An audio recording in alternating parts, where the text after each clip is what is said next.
Nickel. Alors moi, je suis le docteur Parot, je suis un des collègues du docteur Ovig. Je remercie le docteur Lemarchand de m'avoir confié ce topo avec le docteur Ballas sur les ménisques et les pôles traumatiques. Moi, je vais vous parler des lésions méniscales traumatiques et surtout un peu développer les recommandations de l'ESCA, qui est une société européenne de chirurgie orthopédique, de 2019 sur la prise en charge des lésions méniscales dites traumatiques. Alors, pour des petits rappels sur les ménisques, il faut savoir que c'est un fibrocartilage qui permet d'augmenter la congruence articulaire, puisque le fémur est rond et le tibia est plat, pour faire schématique, qui participe à la proprioception, puisqu'il est doté de capteurs neurologiques au niveau de son insertion, qui limitent les contraintes et qui limitent les frottements. Ils ont des ancrages osseux qu'on appelle les racines et un ancrage capsulo-ligamentaire, avec notamment les rampes en interne. Le compartiment médial participe essentiellement biomécaniquement à la stabilité. Il subit des contraintes en compression et, s'il est lésé, donne des lésions verticales et longitudinales, notamment ce qu'on appelle les anses de saut. Le compartiment latéral participe à la mobilité. Contraintes en traction et cisaillement quand il est traumatisé donne des lésions horizontales ou radiales. Donc, l'ESCA a défini un peu deux types de lésions. Les lésions traumatiques, donc, qui sont causées par une blessure, on va dire, aiguë du genou avec une douleur également aiguë, et les lésions dégénératives qui sont considérées comme atraumatiques par définition, avec une douleur progressive, sans notion récente de traumatisme. Pour un petit rappel, ils avaient déjà fait des recommandations en 2016 pour les lésions dégénératives, qui sont essentiellement un traitement non chirurgical en l'absence de blocage aigu ou d'invalidité au niveau fonctionnel importante, avec un traitement infiltratif, antalgique et rééducatif en premier lieu, et en cas d'échec, discuter une chirurgie la plus conservatrice possible. Donc, avec l'examen clinique et interrogatoire, il faut essayer de trouver un syndrome méniscal. Alors souvent, si vous les voyez en aigu et que le patient présente une hémarthrose importante, l'examen clinique sera très compliqué. Donc, on peut trouver de l'épanchement, des blocages, une instabilité, une gêne à monter et à descendre des escaliers. L'examen physique, la pression directe du compartiment peut retrouver des douleurs. Après, vous avez la manœuvre de McMurray et du grinding test qui peuvent retrouver des douleurs à la compression-rotation, sachant que bien sûr en aigu, il sera difficile de faire ces procédures dans de bonnes conditions pour le malade. Le diagnostic, il peut être clinique, même si c'est sûr que faire un diagnostic uniquement clinique est compliqué. Moi, je suis d'avis un peu avec le docteur Ovig de faire des radios systématiquement, surtout dans un contexte traumatique aigu, pour ne pas méconnaître une fracture, notamment du plateau tibial, si l'IRM n'est pas disponible rapidement, et de passer à côté d'une fracture qui peut nécessiter une prise en charge chirurgicale plus urgente. Enfin, l'IRM a un intérêt important dans l'information du patient, pour savoir quel type de lésion il a et comment la prendre en charge, et aussi pour planifier et également traiter des lésions associées. La sensibilité à la spécificité est quand même très satisfaisante au niveau d'IRM et c'est l'examen de choix après les radiographies dans le bilan des lésions méniscales. L'arthroscanner et les arthro-IRM sont informatifs, mais parfois plus difficiles d'accès, plus invasifs, donc à ne pas faire en première attention. Alors, là, on va parler un peu du type de lésion traumatique. Donc, on va avoir les lésions verticales longitudinales. C'est celles qui donnent également les anses de saut. Lésions radiales, alors vous voyez ici, qui sont importantes à avoir comme notion parce que si elles sont complètes, si une interruption complète des fibres du ménisque, ça correspond mécaniquement à une méniscectomie totale. C'est dramatique. Les ancrages osseuses, donc c'est les racines antérieures et postérieures qui constituent les routes des zones quand elles sont lésées. Donc ça, c'est les principales lésions traumatiques de ménisque. Après, les lésions dégénératives, donc c'est également des lésions qui peuvent être horizontales, parfois complexes, et aussi la question des rangs de lésions. Alors, c'est débattu puisque c'est l'insertion, enfin, c'est plus une lésion capsulaire à l'insertion du ménisque, donc pour certains auteurs, ce n'est pas considéré comme une lésion méniscale à proprement parler. Ça, on y reviendra secondairement. Donc, après avoir défini le type de lésion, ce qui est important aussi de savoir, c'est sa localisation. Le ménisque est schématiquement divisé en trois parties, donc les cornes postérieures antérieures, les cornes intermédiaires, et les zones 1, 2, 3 qui correspondent un peu aux zones de vascularisation qui peuvent vous aider à comprendre les phénomènes de cicatrisation ultérieure. Et vous voyez, voilà. Donc ça, c'est ce qu'on appelle les rampes méniscales, et vous avez ici donc, les racines antérieures et postérieures. Donc, qu'est-ce que va devenir une lésion méniscale? Donc, on sait dans les grandes méta-analyses qu'il y a un autre ratio qui est environ de 6 pour l'apparition de l'arthrose radiographique, pas forcément symptomatique. Qu'une méniscectomie totale, ça correspond à une surface de contact diminuée de 75%. Donc, comme je l'ai dit précédemment, c'est que le ménisque participe à l'augmentation de la congruence et entraîne les pics de contrainte de plus de 2 fois les contraintes d'origine sur le genou. Alors, la question, c'est de savoir, suture ou résection, les meilleurs résultats, les meilleures reprises d'activité sur le long terme et la réduction de l'apparition de l'arthrose penchent pour la suture et la réparation méniscale. Pour le patient, qu'est-ce que ça entraîne une réparation méniscale? C'est une récupération plus lente, puisque souvent l'appui n'est pas forcément donné systématiquement, les mobilités sont réduites. Et des échecs plus élevés à court et moyen terme et long terme, c'est-à-dire des nécessités de reprise chirurgicale pour défaut de suture, défaut de cicatrisation, lésions itératives. La réussite globale est d'environ 80%, 85%, donc c'est quand même très satisfaisant. Alors, en gros, comment sont pris en charge ces patients-là? Sur les grandes études, on voit qu'il y a à peu près 30% de lésions réparables, mais seulement 10% sont réparés. Alors, pourquoi? Parce que probablement les dispositifs de réparation étaient moins efficaces et chirurgie plus invasive qu'actuellement, parce qu'on a des dispositifs qui permettent de cicatriser, enfin, de suturer de manière très efficace par des voies arthroscopiques classiques. On voit que les réparations en France étaient seulement de 4% entre 2005 et 2017. On voit que notamment aux États-Unis, sur les nouvelles études, une augmentation majeure des réparations. Après, ce qu'il faut voir aussi, sans être cynique, c'est des gestes qui sont un peu plus longs. Les patients vont moins bien rapidement. Donc, parfois, certains chirurgiens sont probablement tentés de proposer une chirurgie, on va dire, efficace et rapide pour différentes raisons, qu'une réparation qui peut entraîner des reprises et puis un retour au sport plus long. Alors, en termes d'incidence, aux États-Unis, toujours sur genou stable, donc sans lésions ligamentaires associées. Donc, c'est des incidences qui sont quand même importantes, 0,7 et 0,3 pour 1000 habitants. Lésions méniscales isolées sur genou stable, c'est 15% des hémarthroses. Il faut savoir, c'est que 1% des hémarthroses post-traumatiques sont sans cause retrouvée. Donc, en gros, quand un patient arrive avec un épanchement aigu qui fait suspecter une hémarthrose, dans 99% des cas, il y a une lésion soit osseuse, soit méniscale, soit ligamentaire, soit composée. Mais il y a toujours quelque chose à aller chercher. Donc, majoritairement ménisque interne et dans un quart des cas, des ménisques externes. Les genoux instables, donc lésions ligamentaires et méniscales associées, c'est très variable selon les auteurs et la littérature en fonction de la définition et de ce qui a été retrouvé au niveau arthroscopique. On a des variations entre 16 et 86%, donc c'est difficile de dire exactement le nombre de lésions méniscales associées à une lésion ligamentaire. Alors, il y a certains chirurgiens qui avaient proposé des suivis des lésions, donc ça c'est un peu juste pour la culture. En fait, ça n'a aucun intérêt si les patients sont asymptomatiques. On n'ira pas vérifier la cicatrisation. À partir du moment où les gens sont asymptomatiques, on considère que c'est une réussite et qu'il n'y a pas besoin de prise en charge supplémentaire. La localisation, alors comme vous avez vu, le ménisque est un fibrocartilage donc qui est peu vascularisé et la vascularisation diminue avec l'âge. Zone 1, donc c'est zone périphérique qu'on considère comme très vascularisée. Les études retrouvent des cicatrisations et des résultats assez bons puisque quasiment 90% des ménisques sont cicatrisés. Zone 2, qui est la zone intermédiaire avec des résultats de cicatrisation qui sont assez variables selon les études. C'est entre 60% et 80%, mais qui nécessitent quand même d'être réparés. Et zone 3, la cicatrisation est moins bien étudiée parce qu'elle est plus difficile à évaluer. Mais ce qui est sûr, c'est que dans la plupart des études, les résultats cliniques satisfaisants sont de l'ordre de 75 à 87%. Donc, pareil, il n'y a pas de limitation en termes de zone pour réparer les ménisques.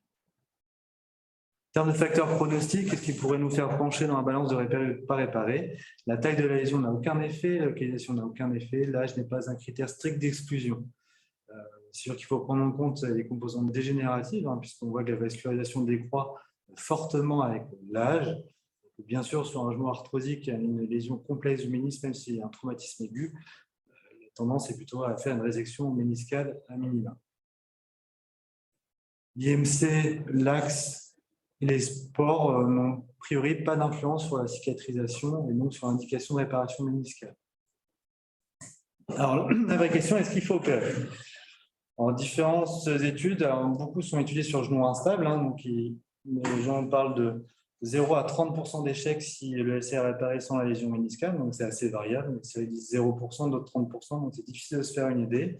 Ce qui est sûr, c'est que les lésions méniscales non réparées externes ont un meilleur pronostic que les lésions médiales. La Société de chirurgie recommande de réparer toutes les lésions médiales. Et sur le ménisque externe, de réfléchir aux lésions de moins de 10 mm avec une possibilité de traitement conservateur. Alors, faut-il opérer? C'est toujours la même question, en fonction des types de lésions. Donc, les lésions longitudinales. Donc, ce qui a été montré, c'est qu'une réparation est supérieure à la mystectomie en termes de résultats cliniques et radiologiques à long terme, que l'abstention est supérieure à la mystectomie, mais qu'il n'y a pas d'étude entre réparation et abstention. Mystectomie, c'est indiqué en cas de déchirure complexe, dans os instable, de l'embolie réticule, dans des cas très précis. Moi, je rajouterais, c'est pareil, c'est toujours mieux d'essayer de ne pas abîmer le cartilage en arthroscopie. Donc, parfois, on peut faire des mystectomies, même si le ménisque peut être réparé, mais parfois, c'est toujours mieux d'éviter de faire des rails dans le cartilage, parce qu'on sait que le cartilage ne cicatrise pas et on sait comment ça évolue. C'est peut-être une indication aussi à ne pas réparer. Les lésions radiaires, hein, c'est des lésions comme vous avez montré précédemment. Donc, abstention, réparation, toujours supérieure à la mystectomie. Étant donné les enjeux biomécaniques, c'est de voir que si l'interruption des fibres est complète, ça équivaut à une mystectomie totale, donc il faut les réparer le plus possible. Donc, les mystectomies sont, on va dire, réservées au cas vraiment d'échec ou de réparation impossible techniquement. Alors, on parle maintenant des routes lésions, donc des lésions des racines. Hein. Donc, ça, on voit ici le ménisque, le fémur, là, c'est pivot central, donc c'est vraiment l'insertion osseuse. Tous les études montrent qu'il faut réparer pour éviter notamment la progression de l'arthrose. Et pour les routes lésions postéro-médiales, il a été prouvé qu'une réparation est supérieure à l'abstention. Un traitement médical. Alors, faut-il opérer? C'est pareil. Qu'est-ce que devient un ménisque à 10 ans retiré?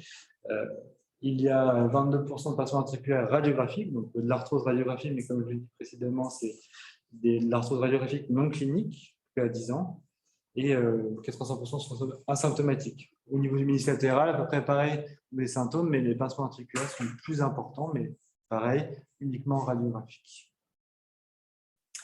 Quand faut-il opérer? Alors, en fonction des études, il est montré que plus le ménisque était réparé tôt, meilleurs étaient les résultats fonctionnels, les échecs diminuaient, et en gros, il était montré qu'après 3 mois, la récupération est moins bonne au niveau des réparations, mais ça reste toujours supérieur à une mystectomie. Idéalement, en fonction d'études, ce qui a été retrouvé, c'est qu'il faudrait les opérer entre 2 semaines et 4 semaines pour avoir le meilleur résultat. C'était une lésion méniscale isolée, bien sûr. Sur la partie des ménisques avec le ligament croisé, j'ai montré qu'une faire réparation en aigu en un temps protège la suture, mais entraîne des raideurs très importantes. Puisque, hormis chez les sportifs de haut niveau, en général, c'est des gens, si on les opère, vont être pris au bout de 10-15 jours avec un genou raide et une hymétrophie déjà importante. Et souvent, ils ont des raideurs très importantes, un déficit musculaire, un retour au sport qui est très compliqué. En 2 temps, c'est plutôt ce qui est conseillé, même s'il n'y a pas vraiment d'études qui le prouvent, c'est réparer le ménisque, rééduquer, éviter la reprise des sports pivots pour éviter justement sur un genou instable de nouvelles lésions. Et après, dans son temps, réparer le ligament croisé, ce qui permet aussi aux patients de prévoir du temps pour sa rééducation après le ligament croisé, qui est aussi importante que la chirurgie. Et enfin, quand il s'agit d'une rupture chronique sur un genou rééduqué, on peut faire en un temps le ménisque et le ligament croisé, il n'y a aucun souci. Même si, effectivement, il n'y a pas de comparaison au niveau de la littérature. Alors, en gros, sur les protocoles de récupération après la chirurgie, la ménisectomie, souvent c'est mobilisation précoce, parce qu'on peut se permettre et un appui complet et une reprise souvent des activités au bout de 2 à 4 semaines en fonction des auteurs, en fonction des types d'activités. Sur les réparations, il n'y a pas de consensus. Ce qui est sûr, c'est qu'après 6 semaines, l'ensemble des auteurs autorisent une mobilisation libre et la reprise d'appui complète. Pour ce qui est de la reprise de sport, c'est vraiment 3 à 6 mois en fonction des auteurs. Pour ma part, je ne sais pas ce que fait le Dr Ballas, mais en gros, je les immobilise avec des attelles articulées, avec appui complet et une flexion limitée à 80 degrés les 6 premières semaines, puis après une mobilisation libre. Pour ce qui est reprise du sport, ce n'est pas avant 3 mois et éviter tout ce qui est, on va dire, effort type squat en hyperflexion qui a tendance à majorer les contraintes sur le ménisque, ça pendant 4 à 6 mois si les patients gardent quelques douleurs. Alors, est-ce qu'on peut faire d'autres choses que de réparer ou d'enlever le ménisque? Les substituts, on va dire les prothèses méniscales n'ont pas d'intérêt en aigu, il n'y a pas de supériorité par rapport à une suture. On a d'autres possibilités, des sortes de cols biologiques qui n'ont pas prouvé d'efficacité. Et le PRP en aigu après une réparation n'a aucun intérêt. Alors, quelle est la place du traitement conservateur? Il n'y a aucune étude qui montre qui étudie le traitement conservateur dans la lésion méniscale aiguë. Pourquoi? Parce que probablement, il y a énormément de patients déjà pas vus, pas pris, c'est-à-dire qu'ils ont des douleurs de genoux, mais marteaux ils ne consultent pas, puis ils vont bien et ça se passe bien comme ça, ou ils gardent des douleurs tolérables, ils ne consultent pas. Ce qui est sûr, c'est que ces études, des études sur le ménisque ou les ligament croisé sont faites par des chirurgiens, donc ils vont parler de chirurgie et pas forcément de traitement conservateur. Est-ce qu'il faut tous les opérer? Probablement oui, parce que ceux qu'on voit sont symptomatiques et en général présentent des lésions qui sont d'indication chirurgicale. Après, ce serait intéressant de voir ceux qu'on n'opère pas, mais on ne les voit pas. C'est toujours un grand débat, donc c'est difficile de se prononcer. Qu'est-ce qu'il faut savoir, malgré tout, c'est qu'il y a à peu près 1% de complications après une arthroscopie de genou, quel que soit le type de chirurgie, à savoir hématome, infection. Ça se fait, mais il reste des complications. Et il faut savoir que les complications sont 9 fois supérieures à la population générale, 5 fois supérieures avec un patient qui a déjà une pathologie de genou, à savoir aussi d'avoir des douleurs chroniques et de reprise. Donc, qu'est-ce qu'on peut conclure sur ces nouvelles recommandations? C'est que sur les lésions traumatiques, l'IRM reste le gold standard en termes d'imagerie, mais il faut penser aux radiographies toujours quand il y a un contexte traumatique aigu. Le traitement chirurgical apparaît nécessaire en première intention avec une réparation précoce. Le protocole de rééducation est un peu en fonction du chirurgien, en fonction de la chirurgie, en fonction de... Voilà. Merci beaucoup pour ce bon résumé. Est-ce que quelqu'un a des questions particulières ou des remarques? Alors moi, je vais essayer de résumer les choses. Tu vas me dire si ça te choque. Est-ce qu'on peut dire on n'opère jamais un ménisque dégénératif? Jamais, jamais, jamais. Je n'opère jamais. Qu'est-ce qui te choque là-dedans? Est-ce qu'il y en a où tu dis non, mais il y en a, il faut opérer quand même? Typiquement, la semaine dernière, pour juste faire la chose, et j'ai fait un jeune sur un genou stable qui s'est fait une once de saut luxé, donc suture, et j'ai vu une patiente de 66 ans avec une gonarthrose, once de saut luxé sur ménisque dégénératif, je l'ai opéré. Pour la surmission, parce qu'elle avait un blocage aigu, et ne pouvait pas marcher. Donc c'est du cas par cas. Mais ce qui est sûr, c'est que si une intervention, elle doit être faite que en cas de blocage ou d'invalidité, après échec de traitement médical. En l'absence d'once de saut, en l'absence de blocage complet, avec des douleurs chroniques, on va dire, est-ce qu'on peut ne jamais opérer un ménisque dégénératif? J'ai envie de dire oui. Si vraiment, après ce qu'il faut voir, c'est est-ce qu'il y a un début d'arthrose importante, est-ce qu'il y a aussi... D'accord, après on rentre dedans, on va faire le traitement médico-rééducatif. Et alors presque même question sur le genou traumatique. Si je te dis moi, j'ai bien compris qu'entre 2 et 4 semaines, tu as bien opéré, parce qu'il y a des meilleurs. De toute façon, entre chirurgie, nous, c'est vrai que le point de vue du rééducateur, entre chirurgie et réparation, on dit on vous le confie à ce très bon chirurgien, faites-lui confiance et c'est vous qui décidez. Et du coup, nous, on ne dit rien à l'avance en fait. Alors déjà, est-ce que c'est une mauvaise chose? Est-ce que vous, quand vous êtes face au patient, vous direz j'aimerais bien que le médecin il dise un peu à l'avance des choses ou ça ne vous gêne pas du tout? On dit envoyez-les-nous, on va décider entre réparation ou ménisectomie. Alors moi, je pense qu'effectivement, il faut que le chirurgien pose l'indication, puisque comme ça, il peut parler aussi des suites que lui propose et des complications qu'il peut y avoir sur les deux chirurgies.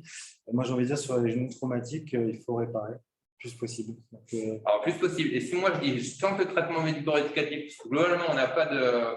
Il peut y avoir quelques complications à la chirurgie. L'évolution naturelle de la maladie, on ne la connaît pas spécialement. Et du coup, je tente le traitement médico-éducatif. Et si c'est un échec, au bout de quelques mois, ça va être travail de renforcement, reprise progressive, plus ou moins infiltration intra-articulaire ou dans le mur méniscal. Et après, je fais les adresses. Est-ce que clairement, il y aura une perte de chance et pour quel type de lésion et pour quel type de... Pour tout ce qui est hanches de saut, il faut les opérer rapidement parce qu'après, il peut y avoir des brides synoviales. Donc, parfois, elles deviennent irréductibles. Alors là, on dit que c'est une urgence chirurgicale. L'urgence, c'est 1 jour, 1 mois, 6 mois. Les études disent à partir de 15 jours, on voit une perte, on va dire, d'efficacité, une perte fonctionnelle plus longue quand on n'opère pas dans les 15 premiers jours. Je pense qu'on peut se donner au moins 1 mois.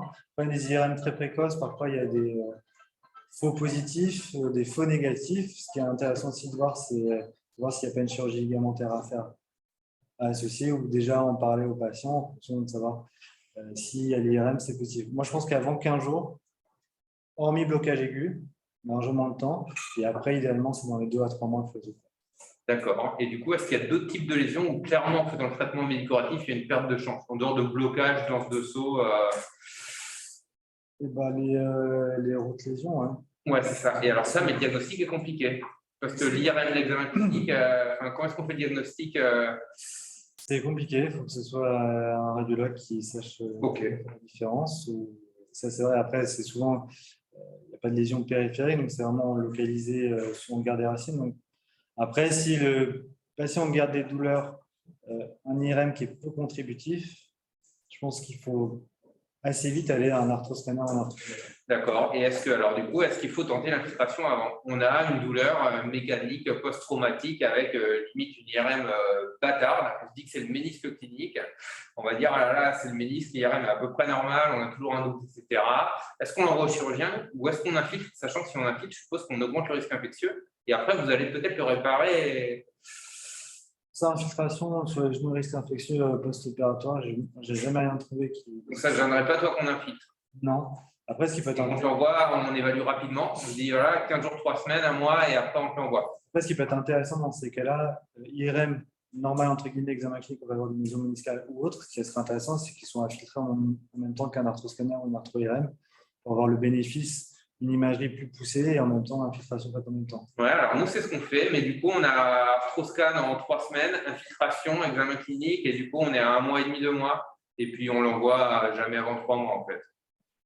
Ça ne choque pas. Enfin, le vrai cut-off, c'est en train de changer, mais ce problème, c'est toutes les études qui sont étudiées, notamment dans les recommandations qu'on peut trouver, c'est qu'il y a un panel de résultats qui varie de 0 à 100%. Ouais. Je pense que dans les 3 mois, en l'absence d'invalidité majeure pour le patient, parce que c'est ça, hein, s'il a super mal pendant 3 mois, c'est très long. Et s'il tolère, il a une gêne, un syndrome méniscal qui est modéré, je pense qu'on peut tolérer largement 3 mois. D'accord, ouais, Richard, tu avais particulier, tu es un peu d'accord avec cette étude? Oui, je t'appelle le Pantaro, c'est ça. Je pense qu'il faut vraiment faire le. Là, on parle de lésions traumatiques. Lésions traumatiques, c'est le Pantaro a dit au début, c'est bien défini, il faut qu'il y ait un accident traumatique et une douleur concomitante de l'accident. Ça exclut déjà pas mal de lésions. Et il faut si c'est des radios. Il ne faut pas qu'il y ait d'arthrose, parce que là, pareil, on change tout. Alors, j'ai même autre chose à rajouter, c'est qu'on fait la radio, il n'y a pas d'arthrose, mais on ne la verra pas. On va faire l'IRM, on ne la verra pas non plus. Et on voit que sur l'IRM, on ne voit même pas le cartilage. Et par exemple, sur les ménisques dégénératifs, moi, je me retrouve tout le temps avec des consultes. J'ai une lésion méniscale, alors qu'en fait, c'est de l'arthrose. Parce qu'on le verra soit à l'arthroscopie, mais il n'y aura pas l'arthroscopie, on est d'accord. Soit limite, je suis poussé presque, j'exagère, je ne le fais pas, mais un arthroscanner pour trouver au milieu de la santé, à dire au kiné, au généraliste et tout, non, vous avez de l'arthrose, point. Et j'ai beau le mettre dans le compte rendu et conclure arthrose, ou écrire méniscarthrose si les a, mais globalement, non, ils ont un rayon méniscale. Ah oui, mais ça, c'est un vrai problème, hein, ce que disait aussi le docteur Roby, c'est que nos consultations sont envahies de gens qui viennent parce qu'ils ont une IRM, qu'ils en ont eu tous les 2 mois, qui marquent qu'il y a une petite dégénérescence méniscale ou une grosse dégénération méniscale. Ils n'en développent pas, ils veulent être opérés, ils ne savent pas qu'ils sont opérés. Et leur problème, c'est de l'arthrose, et ce qu'a montré Et un autre sur lequel un genou douloureux sur lequel on voit une lésion méniscale, ça peut être, on peut dire que c'est l'arthrose au patient, un patient de 55 ans par exemple, sans traumatisme, on voit le problème qu'il a eu une lésion méniscale sur les rêves. C'est ça, est-ce qu'il a eu mal suite à un accident et depuis c'est une douleur bien-être? Est-ce qu'à l'examen c'est une douleur nette à la palpation du ménisque et pas les douleurs surventrales? On distingue assez bien à l'examen la palpation de l'interligne versus la palpation de l'os de part et d'autre de l'interligne. Quand il a mal à l'os de part et d'autre de l'interligne, il aura toujours mal en surventrale. Donc, tu vois, sur les arthroses avancées, tu vas avoir des protrusions méniscales qui sont liées au fait qu'il y a plus cardiaque, donc ça va donner la pression, et les gens vont dire j'ai une protrusion méniscale, lésion méniscale. Oui, c'est consécutif. C'est toute la problématique. Je suis assez d'accord. En fait, tout ce qu'on sait, c'est que l'IRM est maintenant un examen qu'on peut avoir facilement, rapidement, mais au final, c'est une fuite en avant sur les examens de plus en plus complexes, alors que parfois, on n'a juste pas la base. C'est vrai que c'est dommage. C'est pour ça que nous, on martèle toujours de faire une radio. Les patients, quand ils arrivent en consultation, on leur refait des radios parce que, déjà, pour avoir une idée globale, morphologique, c'est pareil. C'est effectivement, si tu as un patient qui est avec une nerf qui dit chondropathie débutante, protrusion méniscale débutante, que le mec a 40 ans, qui n'a jamais eu de radio en charge, qui n'a pas de chance et qui n'a pas d'axe, je ne peux rien lui proposer. Parce que je vais dire, peut-être vous êtes éligible à une OTV, mais en même temps, je n'ai pas d'axe, peut-être une pub, mais je n'ai pas d'axe. C'est vrai que la radiographie, ce n'est pas inutile, ça marche très bien, l'IRM, c'est très bien pour les tissus mous, mais la radiographie, ça me fait une première idée sur quoi on va. C'est vrai, les clichés dynamiques, que ce soit pour le POHI ou les fichiers en flux, des choses comme ça permet vraiment de voir aussi de manière cinématique les lésions du genou chronique. L'examen en charge sur le genou,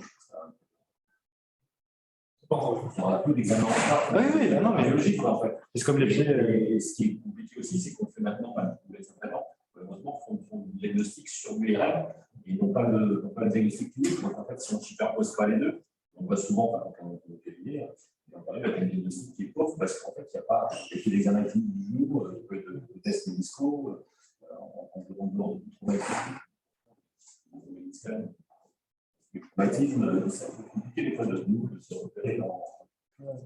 Et au milieu, c'est la définition même de l'ESCAD, c'était savant, c'est pour un ménisque dégénératif. Donc, c'est l'absence de traumatisme, l'absence de douleur aiguë par rapport à traumatisme. Et ça fait mal de dire ça, mais c'est à partir de 35 ans. Oui. À partir de 35 ans, c'est considéré dans ce cas-là comme une lésion dégénérative. Et donc, le traitement médical de la lésion dégénérative. C'est caractéristique. Oui, merci beaucoup. C'est un peu sur le même sujet. Très bien. Est-ce que 50 minutes de délai?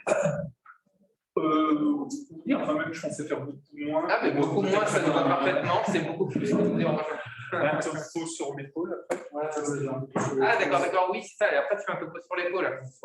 Est-ce que vous pourriez finir vers midi à peu près?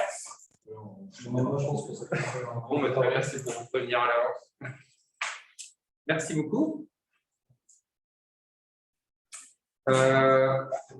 Lésion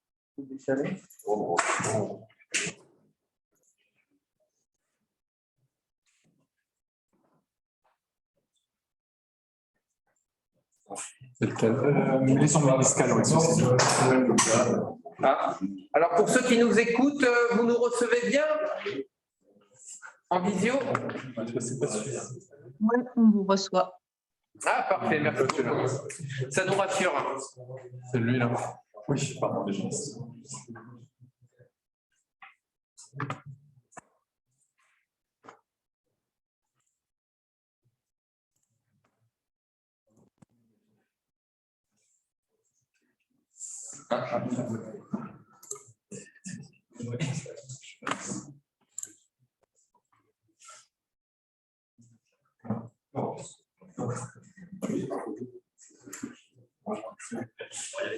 Oui, d'accord. Ok.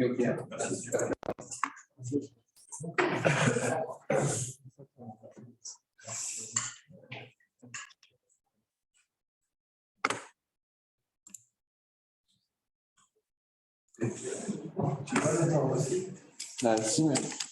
Alors, je ferai une sorte de partager l'écran. En fait, Tu le mets en haut et tu c'est en haut. Hein. Après, il va en bas. Alors.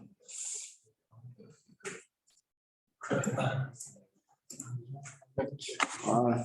C'est bon. Ok, merci. Du coup, il faut bien mettre la souris en bas. On enregistre bien, pardon, sur Zoom. Ouais, c'est bon. Oui, tu vois. Ok. Ouais, c'est tout. Ok. Ok, merci. Merci. Merci Bruno. Donc, je suis Richard Ballas, un chirurgien libéral à la clinique des Orchidées au Port. Et à la demande du docteur Le Marchand, je vais continuer de parler avec, comme le docteur Parot a commencé, sur des lésions un peu plus spécifiques, traumatiques toujours dans le cadre du sportif, de ces ménisques. Alors, c'est des lésions souvent décrites comme les nouvelles lésions. Alors, c'est un peu gênant de dire ça, parce que ça veut dire que ça fait 40 ans qu'on ne les a pas pris en charge. Alors, on verra que pour certaines, parce qu'elles sont difficiles à diagnostiquer, que ce soit sur l'IRM, voire même pendant l'arthroscopie. Et aussi, comme disait le docteur Parot, c'est toujours un petit peu frustrant et ingrat de suturer ces ménisques, de les prendre en charge, parce que finalement, on les enlève, ça va tout de suite très bien. Les patients sont contents, pas d'immobilisation, pas d'appui. Ils reviennent nous voir 5 ans après, ils ont mal, ils sont un peu fiers de nous dire « Ah oui, mais j'avais quelque chose de grave, c'est normal, c'est des très bons clients pour nous, on va les réopérer, leur faire les ostotomies jusqu'à la prothèse. » Et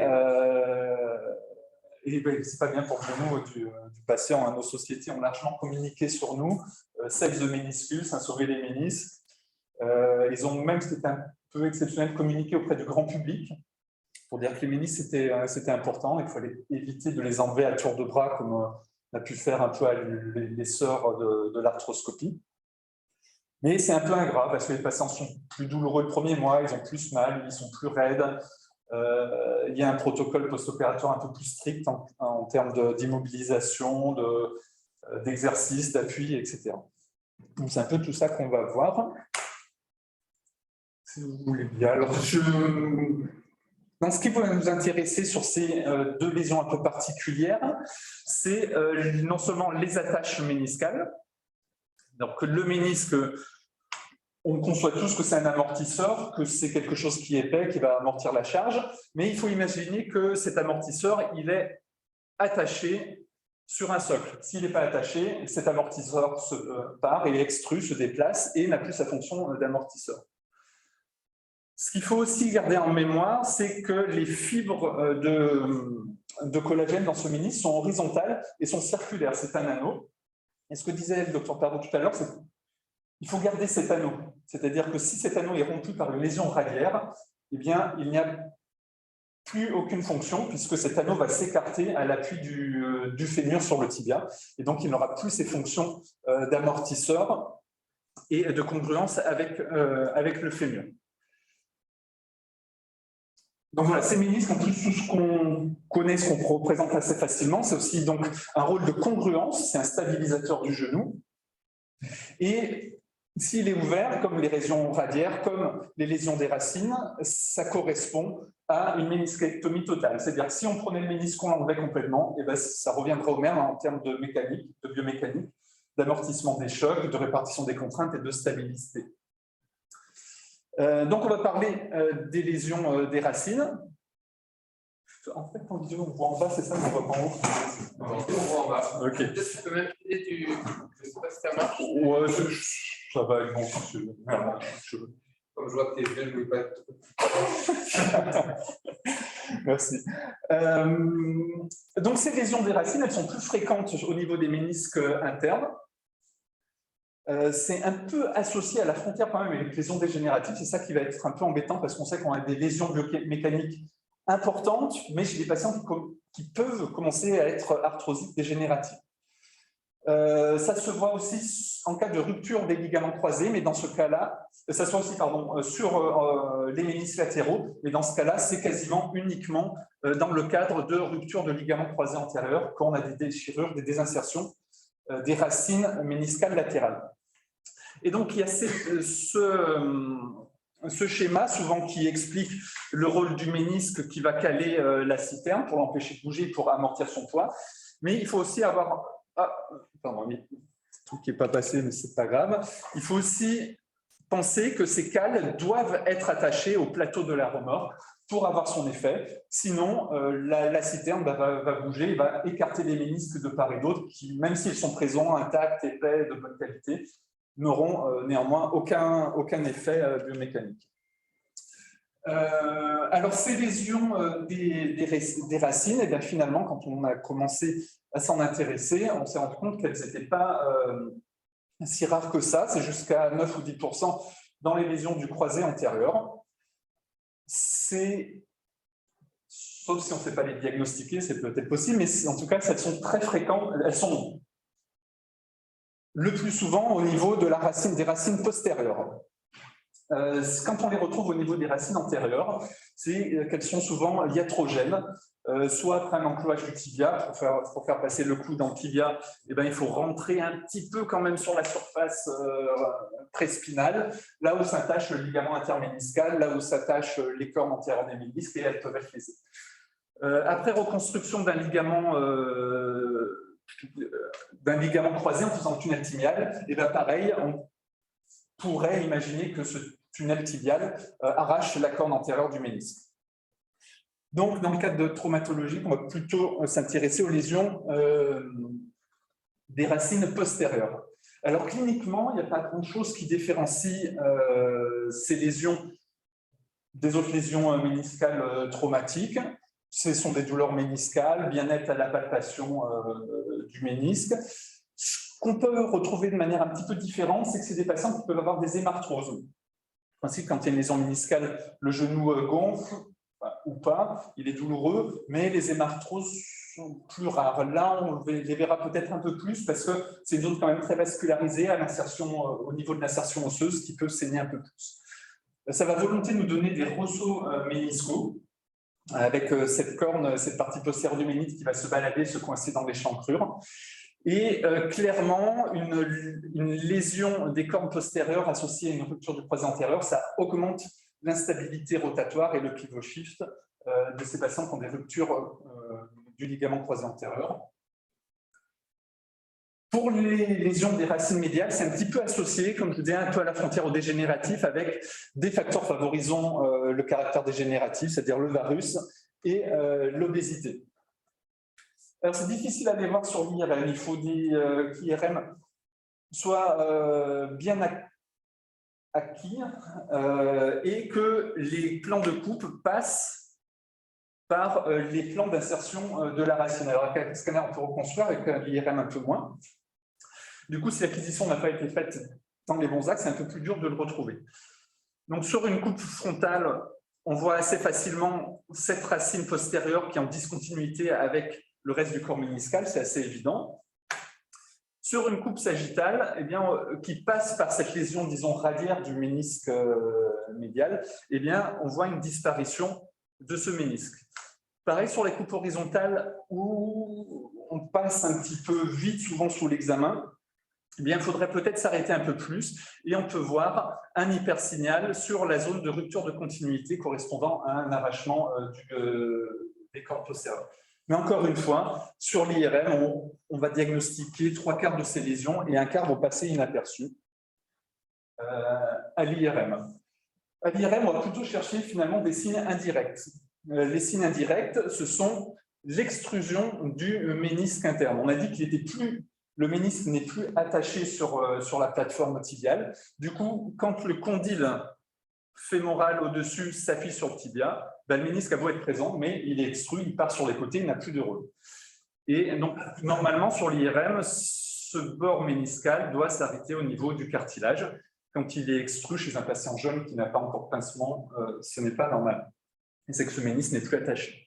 On décrit un autre signe, celui du ghost ménisque, du fantôme ménisque, du ménisque fantôme, c'est-à-dire que sur une coupe sagittale, souvent, sur une coupe frontale aussi, on ne voit plus le ménisque parce que la coupe passe pile au niveau de la lésion radiaire. Enfin, un autre signe,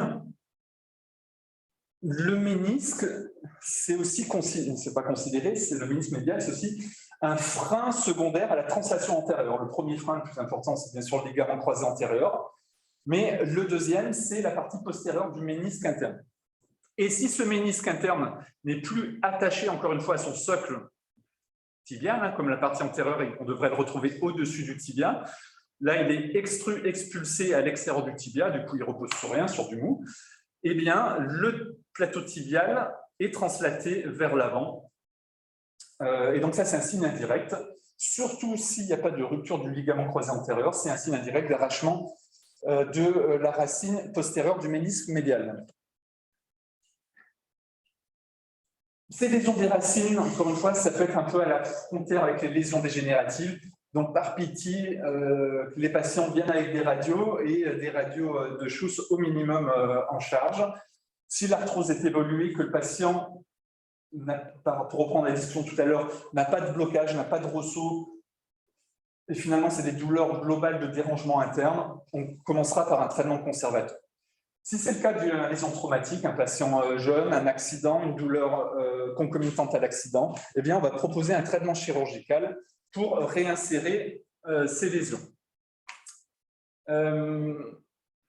Pourquoi aussi elles étaient un peu abandonnées, enfin un peu négligées? Parce qu'elles ne sont pas faciles, voire même difficiles à réinsérer. On a un trou, ça c'est la partie postérieure du ménisque, la partie antérieure.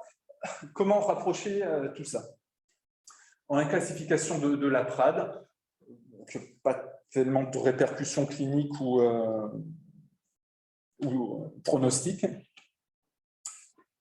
Et quand on suture, on va rattacher deux bouts de tissu l'un à l'autre. Le problème, comme on est sur une racine, eh ben, il n'y a plus de bout de ménisque de l'autre côté, ou très peu.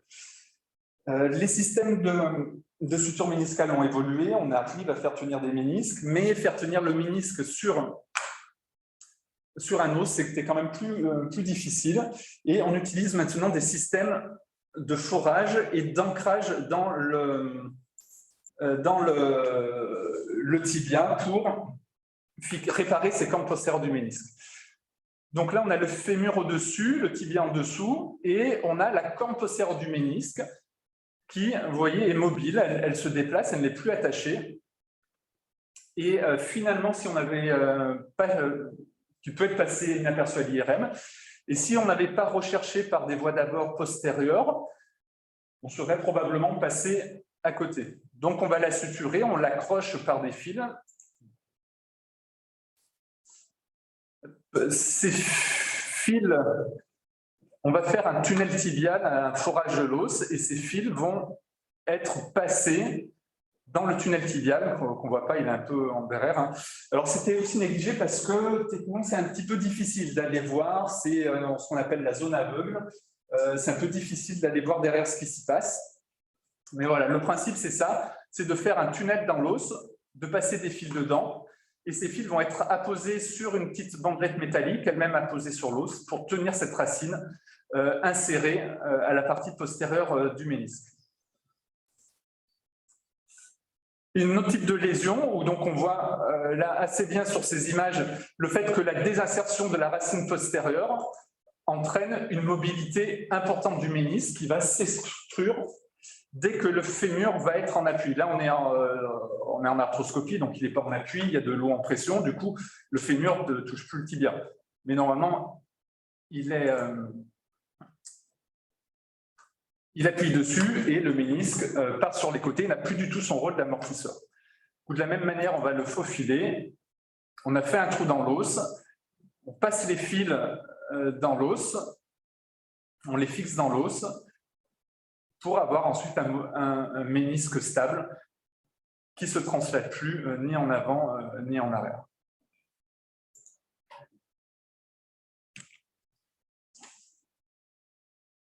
Il ne faut pas hésiter à les réinsérer. On a quelques échecs, mais les réinsertions des racines ont l'air d'être plutôt bonnes en termes de survie de cicatrisation.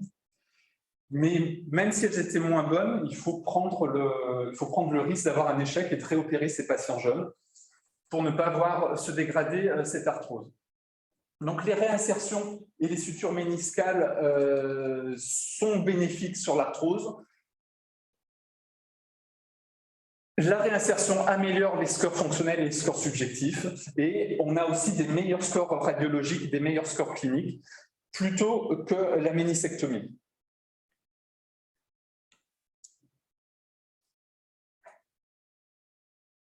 Vous parlez d'un autre type de lésion, un petit peu plus spécifique et qu'on prend en charge maintenant, c'est les lésions rampes, les rampes lésions. Donc ce ménisque est maintenu sur plateau tibial par ses racines, mais aussi par tout le complexe capsulaire et synovial de l'autre côté du ménisque. C'est un peu petit ici, pardon, mais on a le ménisque qui est tenu par le ligament ménisco-tibial et ménisco-capsulaire. Lui-même s'insère sur la capsule, et donc tout ça maintient le ménisque en bonne position. S'il y a une déchirure dans cette zone, alors comme disait le docteur Parot, ce n'est pas toujours des vraies lésions méniscales parce que c'est l'attache des lésions méniscales, un peu plus postérieures, des lésions capsulaires, mais parfois aussi ça peut être vraiment une lésion méniscale très postérieure à cette attache-là. Eh bien, le ménisque, de la même manière, va se déplacer à l'intérieur du genou lors des mouvements de flexion et de pivot. Encore une fois, cette partie postérieure, c'est un stabilisateur secondaire, mais ou plutôt c'est le deuxième stabilisateur de la translation antérieure du tibia. Alors le problème, c'est qu'on a du mal à les diagnostiquer ces lésions. Encore une fois, sur l'IRM, on n'en voit que 60%, et même pendant la chirurgie, si on ne se donne pas la peine, eh ben, on ne va pas les voir. Sous paravoie antérieure, on voit le fémur au-dessus, le tibia en dessous, le ménisque sur le côté. Et là, même avec le palpeur, le ménisque était stable. Mais si on veut bien se donner la peine de passer derrière dans la zone dite aveugle, donc on passe à côté du ligament croisé postérieur, et on va derrière. Là, on est dans la capsule postérieure.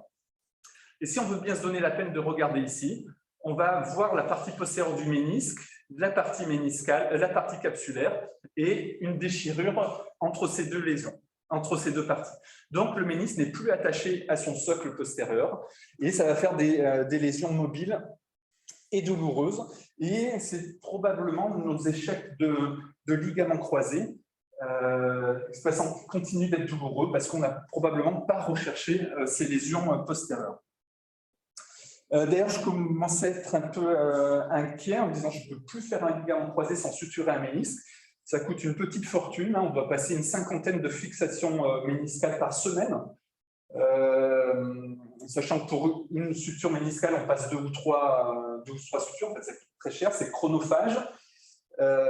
Et en fait, quand on fait la vidéo, on se rend compte que ça, dans les cancéries américaines, luxembourgeoises, de l'ESCA, etc., on retrouve 80% de lésions méniscales en cas de rupture des ligaments croisés antérieurs. Donc, c'est encore un argument pour ne pas laisser traîner les patients instables trop longtemps parce qu'ils vont faire des lésions méniscales avec les complications arthrosiques qu'on connaît et des lésions qui s'aggravent. Donc, sur l'IRM, on va revoir des lésions périphériques, soit assez nettes, soit au niveau de la capsule et du ligament ménisco-capsulaire ou ménisco-tibial en dessous. La sensibilité n'est pas excellente. Et par contre, on peut aussi s'aider de signes secondaires comme le bone bruise, l'œdème osseux en regard de la lésion, parce que puisque le ménisque n'est plus efficace, l'os sous-chondral absorbe les chocs, absorbe les lésions, et donc souffre, il y a un œdème osseux qui traduit une surcharge. Pourquoi? Parce que le ménisque n'est plus fonctionnel biomécaniquement. Donc ces lésions, il faut absolument les suturer, surtout en cas de rupture de ligament croisé. Alors comment ça se passe? On est derrière, on est derrière le genou. Ça, c'est la partie postérieure du ménisque, ça, c'est la capsule. Et donc, comme toutes les lésions, on va les aviver un peu pour refaire saigner, pour redonner un potentiel de cicatrisation. Et vous voyez, il est mobile, on voit le cartilage à travers le ménisque. Normalement, on ne devrait pas le voir. Et si on le voit, c'est parce que ce ménisque devient mobile là où il ne devrait pas être et n'est plus un frein à la translation antérieure du fémur sur le tibia. Donc, on va suturer ces lésions. par l'arrière. Voilà, pour les chirurgiens du genou, c'est un petit peu nouveau. Au niveau de l'épaule, on a plus l'habitude de manier ces instruments. Et probablement, c'est pour ça que ça tardait un peu à se développer. Je ne vais pas mettre l'autre vidéo parce que c'est le même type.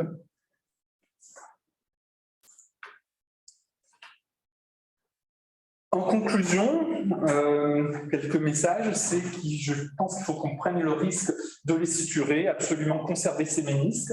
D'une part, parce que ces lésions vont s'aggraver, parce que c'est des patients qui vont rester symptomatiques.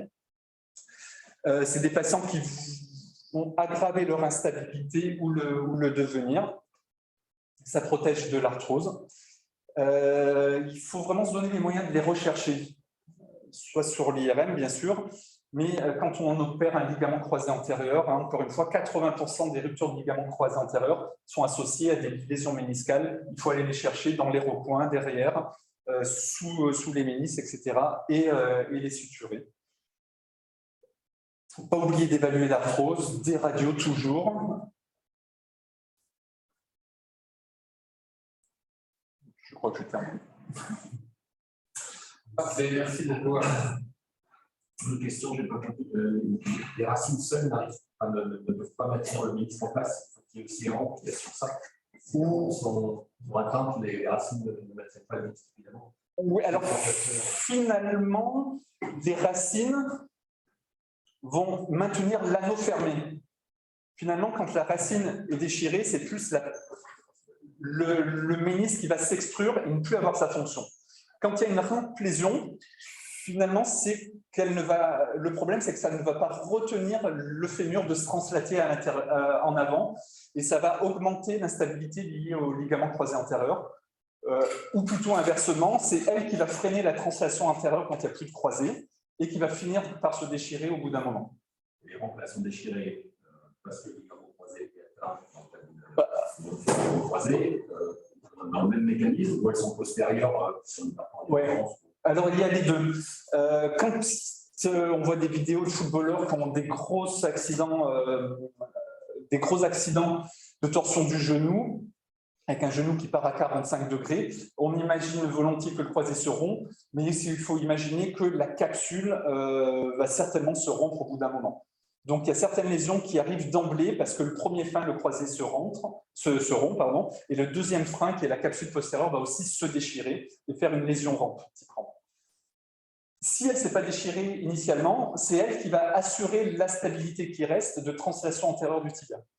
Et comme elle n'est pas prédéfinie pour faire ça, elle va finir par se déchirer secondairement, ou s'il y a un autre traumatisme un peu plus mineur, le croisé n'est plus là pour retenir le tibia, donc c'est la capsule qui retient, et donc c'est la capsule qui se déchire au bout d'un moment. Ces douleurs peuvent être secondaires à une ancienne rupture du croisé, notamment chez les femmes qu'on a opérées. C'est exactement ça. Alors tous les 15 ans, ça revient. Tiens, si on n'essaie de pas les opérer, les immobiliser, les immobiliser en translation postérieure, finalement, ça va pas si mal dans la vie de tous les jours, ça peut même aller très bien. Mais pour tous les sports pivots, peut-être un dérangement jusqu'à ce que 6 mois, 1 an, 2 ans après, ils reviennent le genou bloqué, genou douloureux, parce que le ménisque s'est déchiré. Tu parlais de la douleur au niveau de l'ostical. Oui. La pression, elle peut être d'emblée, ou c'est vraiment une évolution arthrodique? Tu peux la retrouver après un traumatisme récent, ou c'est cette douleur Ouais, alors je parlais de ces douleurs à l'examen pour faire la différence entre une douleur méniscale bien individualisée versus des douleurs dégénératives avec des douleurs d'os sous-chondral. C'est dégénératif. Oui, alors je pense qu'effectivement, pendant 15 jours, c'est difficile un peu d'examiner, tout est douloureux, tout a été déchiré, on parle beaucoup du ligament antérolatéral, de la capsule postérieure, donc tout ça un peu douloureux, mais quand le genou s'est calmé et moins douloureux, oui, à l'examen, on sent assez bien si c'est une douleur nette sur le ménisque ou c'est une douleur de part et d'autre sur l'os sous-chondral, que ce soit au fémur ou au tibia. Mais ça, j'en parlais plus pour le patient de 40-50 ans qui vient, il a mal au genou, ça va plus progressivement, il a mal un peu la nuit. Et certes, il a un ménisque dégénératif, mais il a aussi un pincement articulaire. Et là, dans ce cas-là, à l'examen, on va trouver des douleurs aussi sous l'os sous-chondral tibial. au niveau du ligaments latérales, on explore systématiquement sur le croisé. Est-ce que, apparemment, c'est un petit peu lié quand même avec la capsule? Oui, c'est exploré tout le temps ou pas? Pas opératoire, en fait, c'est plus un concept de se dire qu'il va être rompu dans le même temps, surtout si c'est un ressort rotatoire. Et dans ce cas-là, le réparer diminuerait le ressort rotatoire associé. Oui, alors, ça, c'est historiquement, il y a des techniques qui sont développées. Il y a le calibre d'un côté et le pidoche qui est fait la retour externe. Et donc, ouais, les ressorts rotatoires étaient corrigés par quelque chose, c'est pas par le pilote. Secondairement, on est passé au greffe ponte, T4. Là, effectivement, on n'avait pas le retour rotatoire. Et c'est vrai que ce que je discutais, ce que j'ai poussé pour le gaffe, c'est qu'en fait, tout ce qui était sport niveau ou ressources rotatoire, on a fait les retours externes très rapidement. Parce que c'était avec des chirurgiens, notamment en Afrique, 300, 400 millions de tests par an en croisé, qui disaient que quand ils sont installés, il n'y avait pas de retour externe, même chez les gens qui n'avaient pas de retour rotatoire, mais qui étaient du sport niveau. Il y avait 10-40% de malades, ils ont des retours externes. Il ne faut pas laisser faire rapidement, parce que parfois ça prenne des compressions de retours externes, mais il faut trouver que 50 ou 30. C'est sûr que difficile à explorer, après, ça prend 10 minutes, c'est sans serrer, il y a peu de modifications.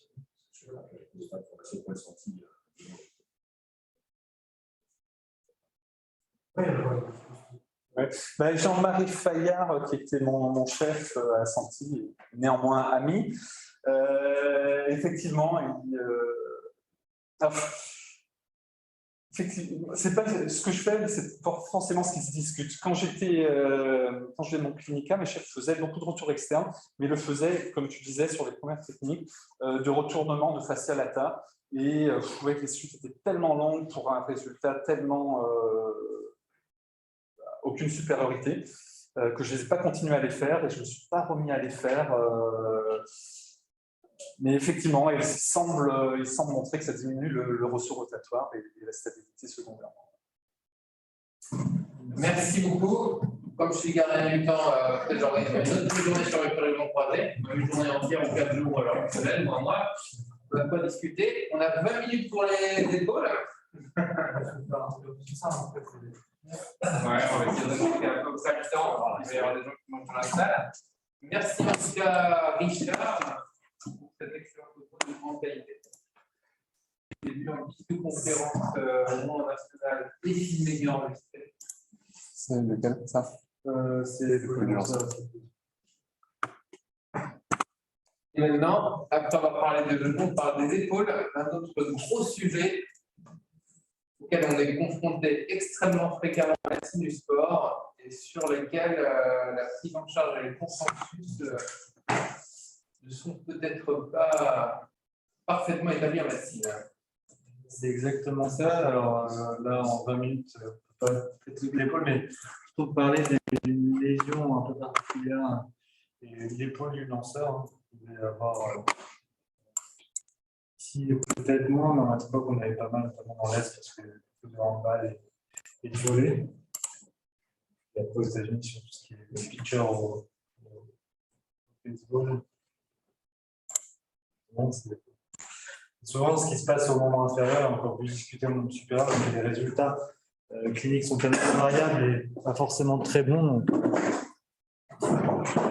technique évolue. Alors ouais, donc moi je vais vous parler là des épaules du lanceur et slap lésion. Hein. C'est des entités qui sont liées, mais qui sont quand même différentes, mais qui font débat pour nos sociétés scientifiques en chirurgie orthopédique.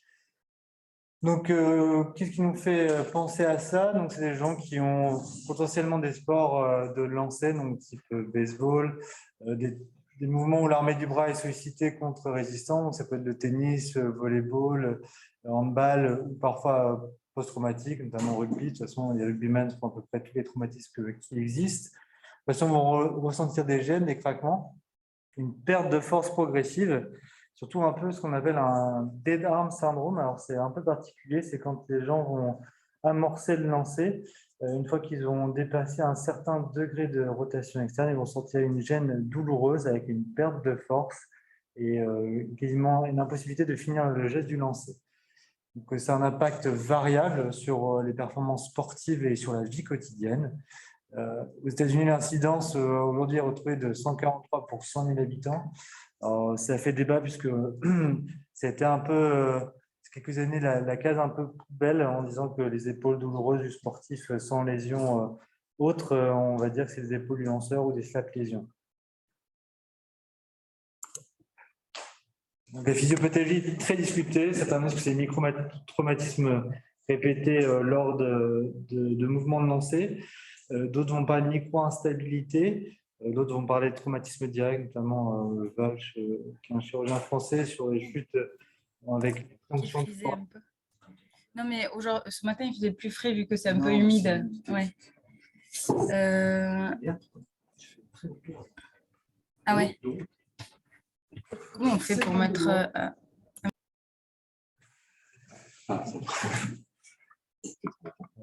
Ou après fonctionnel. Donc, à l'examen physique, qu'est-ce qu'on va chercher? Alors, ça peut parfois s'apparenter à des bilans d'instabilité ou des bilans de coiffe.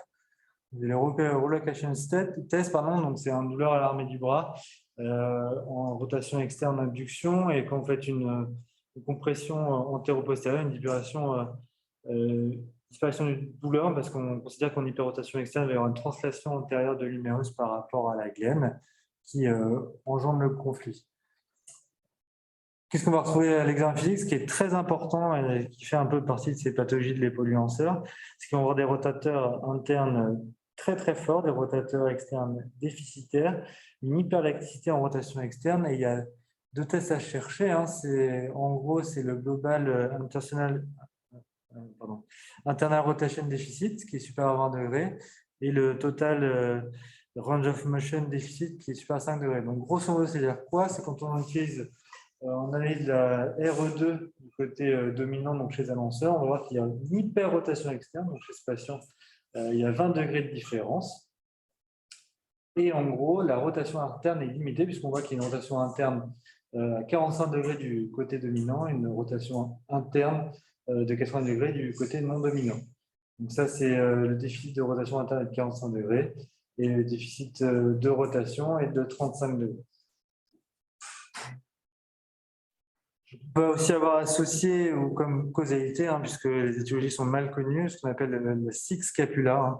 C'est ma position de la scapula.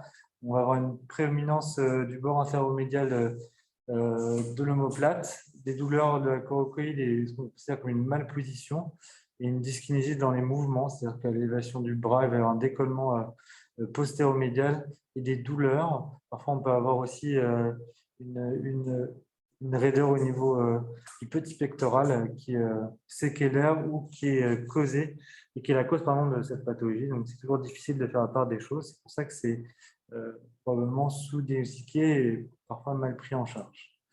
On a d'autres tests bien sûr, le test de Bryan. Donc en fait on met le patient en élévation active contre-résistance, debout à 90 degrés d'élévation intérieure de l'épaule, 15 degrés d'adduction, et le mouvement disparaît en pronosupination quand le patient est en supination et la douleur disparaît. Donc ça, c'est une sensibilité et une spécificité qui est mauvaise, mais qui est la moins mauvaise des autres examens que je vais vous présenter. Après, on a le crank test. C'est un peu particulier. On va bloquer le coude et l'omoplate. On fait une pression dans l'axe de l'humérus, et on fait des rotations internes et externes au niveau de l'épaule en mettant l'abduction à 160 degrés. J'ai pris vendredi, samedi, j'ai pris les sensibilités spécifiques sont mauvaises. Et il y a un genre de petit courant, mais ça démange. Juste votre micro n'est pas fermé.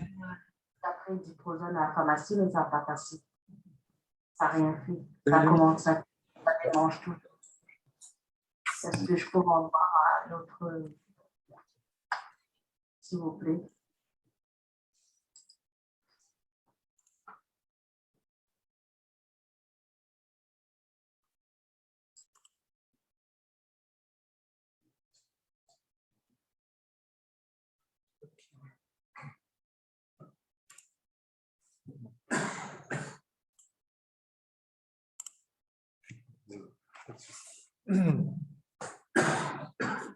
Enfin, le palme test, qui va être un test qui aussi sert à examiner le biceps. Donc, c'est une élévation antérieure contrariée en antépulsion 80 degrés dans l'axe de l'omoplate. Mais vous voyez, pareil, les sensibilités et spécificités de ces examens sont pas très bonnes et même cumulées, ce n'est pas très très bon. Donc, qu'est-ce qu'on va chercher? C'est des tests neurologiques, savoir s'il n'y a pas des déficits liés à des problèmes neurologiques. Il faut aussi un testing de coiffe pour chercher des pathologies associées. Aussi rechercher de l'hyperlaxité qui est dans les pathologies, quelle que soit l'épaule ou au membre inférieur, en cas de lésion, on va dire capsule-ligamentaire, sont de très mauvais pronostics. L'imagerie, les radiographies, toujours des radiographies pour éventuellement voir s'il y a des conflits existent par des anomalies de tubérosité ou l'apparition d'ostéophytes postérieurs, et l'arthro-IRM et l'examen de référence. Parfois, on peut aussi faire des tests isocinétiques pour reproduire éventuellement les mouvements douloureux. Donc ça, c'est sur les épaules du lanceur. Donc, qu'est-ce qu'on peut voir? Des slap lésions, ce sera traité secondairement. Donc, on peut avoir en premier lieu un traitement conservateur, c'est le principal, puisque les résultats sur la chirurgie de l'épaule, sur ce type de pathologie sont assez mauvaises. Donc, c'est d'adapter les gestes au niveau du sport, donc notamment, je crois que c'est le service de McEnroe qui a été incriminé pour avoir causé pas mal de conflits chez tennisman, et donc les mouvements ont changé pour un autre tennisman, je ne sais plus le nom de tête. Lutter contre la raideur, bien sûr, c'est très important. Il faut retravailler sur la rotation interne. Il faut équilibrer les rotateurs, notamment les rotateurs externes qui présentent un déficit musculaire. Et bien sûr, faire un travail en isocinétisme pour corriger les problèmes de translation. Si échec, chirurgie, mais vraiment, en cas d'échec du traitement médical et rééducatif. Parfois, ça peut consister à une réélection d'un conflit postérieur, qu'on voit ici. C'est un ostéophyte qui s'est fait par conflit répété, et là, il est réséqué. Par contre, on peut faire des débridements capsulo-labrales avec des résultats très variables, et dans de très rares cas, des ostéotomies de rotation avec une morbidité très importante au niveau de l'épaule.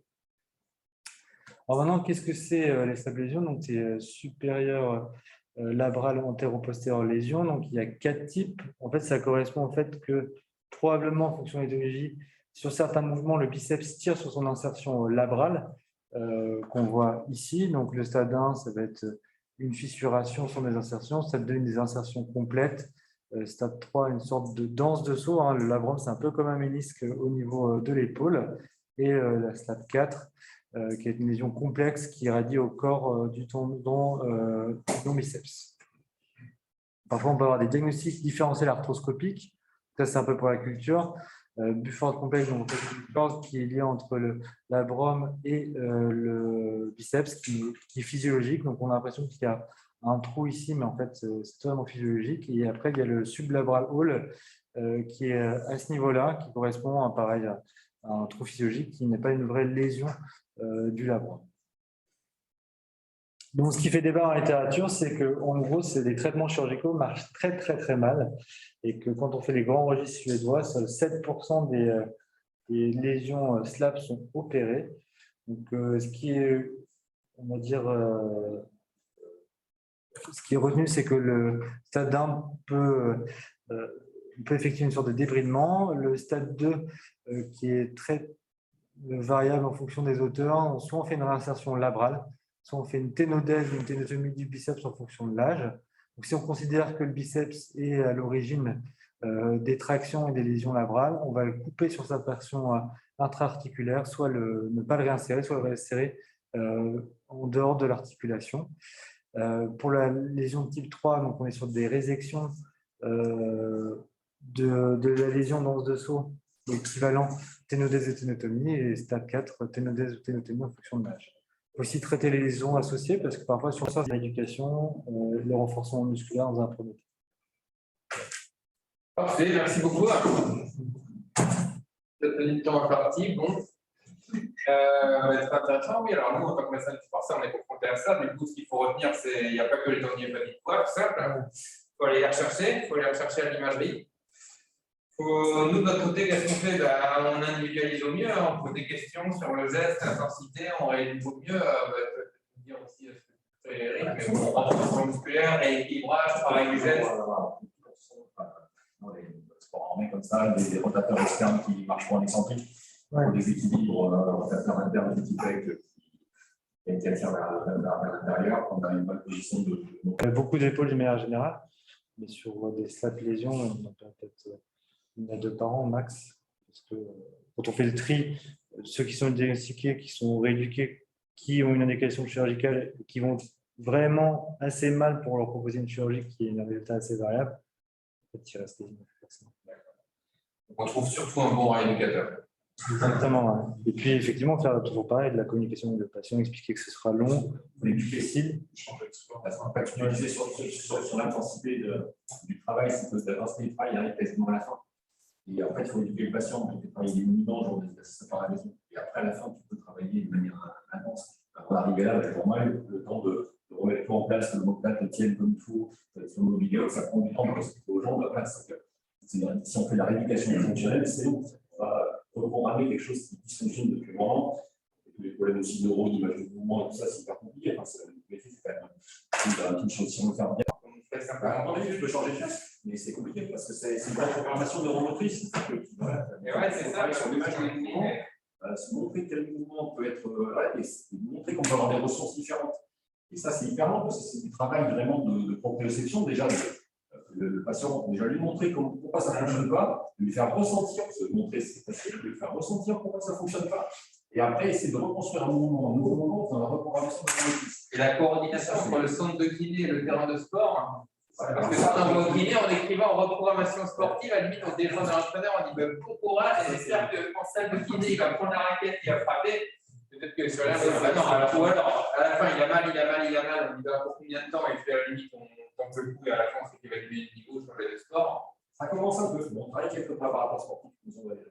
Ça, c'est compliqué. Parce qu'un entraîneur de tennis, par exemple, il ne connaît rien. C'est ça, c'est pas. Donc, on va dire change le. Alors, ça dépend aussi de l'entraîneur. En général, là, il y en a. Mais globalement, on est d'accord. Ça commence un peu. On a quelques préparateurs qui nous envoient des. Parce qu'en fait, ils ont aussi d'aller vite. Parce que ça ne marchait pas, mais je leur rock, c'est pareil. Ça ne va pas. Maintenant, ils commencent à nous envoyer assez rapidement pour qu'on essaie de mettre en droit chemin parce que c'est compliqué. Il y a déjà tous les footballeurs qui ont des problèmes de pied. Mais tu vois que c'est aussi son bassin qui ne tient pas. Il a. Ça commence à l'intérieur, alors maintenant il y a plus en plus de médecins de santé, de sport, etc. qui sont beaucoup c'est ce qu'il faut, il faut travailler comme ça, on travaille en groupe parce que. Il y a quelques temps, on retrouve aussi les médecins ensemble, qui travaillent énormément en train de changer. En tout cas, à Paris, il y en a vraiment de plus en plus, heureusement. Ça fait 30 ans que j'essaie de faire ça, je suis sûr que c'est compliqué et je suis content de voir que ça évolue dans le bon sens. Merci pour faire ça commence, mais c'est compliqué. Ce qu'il faut voir, c'est que sur les sportifs de haut niveau, parfois les clubs, le patient, les entraîneurs sont demandeurs de solutions rapides. Moi, j'ai été formé à Nancy, on opérait pas mal de sportifs de haut niveau, entre guillemets, volley, basket et foot. Et en fait, par exemple, sur les ménisques isolés, on parlait sur une mastectomie et tous les ménisques des sportifs de haut niveau en Lorraine, ils sont tous braqués. Hein.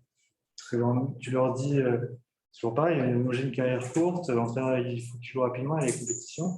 Ils disent, bah ouais, alors, soit au futur, dans 15 ans, on va peut-être un gain sur leur taux. Par contre, pendant 3 mois, ça va pas être top, et puis derrière, ça va être non. C'est un vrai problème d'éducation en sport. Moi, j'ai fait un coup de téléphone sur les ondes musculaires, on est de top avec les microscopes qui se match. Ça, c'est du très court terme. Et il y a un vrai problème d'éducation en sport, c'est la performance à court terme, puisque la santé à long terme. Il y a le côté aussi, notamment sur le foot, c'est comme il y a un gros volume, ça représente beaucoup d'argent, et les parents aussi qui ont des adolescents poussent pour des chirurgies